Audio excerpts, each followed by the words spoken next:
ఏజీఎస్సీ కాకినాడ జిల్లా నూతన కౌన్సిల్ 29 మందితో ఏకగ్రీవంగా ఎన్నికైంది. 13 మందితో కార్యవర్గం ఎన్నికైనట్లు ఏజీఎస్సీ నూతన ప్రధాన కార్యదర్శిగా ఎన్నికైన తోకల ప్రసాద్ తెలిపారు. ఆదివారం స్థానిక పిఆర్ భవన్లో ఏర్పాటు చేసిన మీడియా సమావేశంలో ఆయన నూతన కార్యవర్గాన్ని పరిచయం చేశారు. ఈ నెల 26, 27, 28 తేదీల్లో తిరుపతిలో జరిగే ఏజీఎస్సీ రాష్ట్ర మహాసభలను విజయవంతం చేయాలని ఆయన పిలుపునిచ్చారు. 4 లేబర్ కోడ్లు రద్దు చేసే వరకు పోరాటం కొనసాగిస్తామని ఆయన చెప్పారు.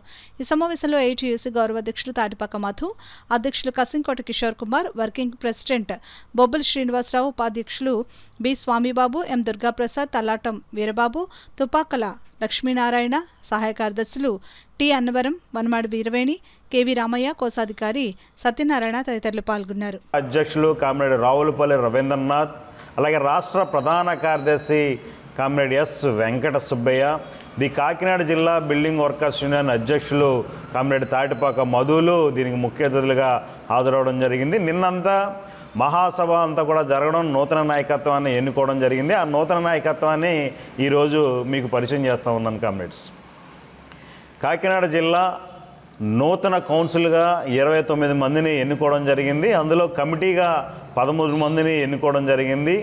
ఈ కమిటీ ఈ యొక్క కాకినాడ ఏఐటీసీ జిల్లా కమిటీ సమితి గౌరవ అధ్యక్షులుగా కామ్రేడ్ తాటిపాక మధు గారిని ఎన్నుకోవడం జరిగింది.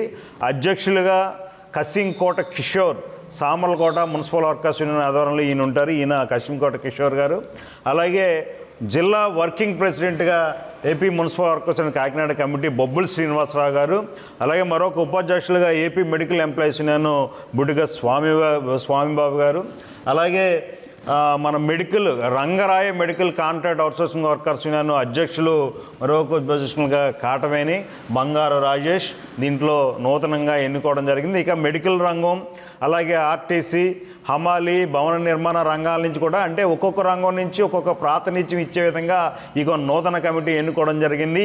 ఈ కాకినాడ జిల్లాలో ఏఐటీసీని మరింత పటిష్టంగా ముందుకు తీసుకెళ్ళడానికి ఒక నూతన నాయకత్వాన్ని ఎన్నుకోవడం జరిగింది.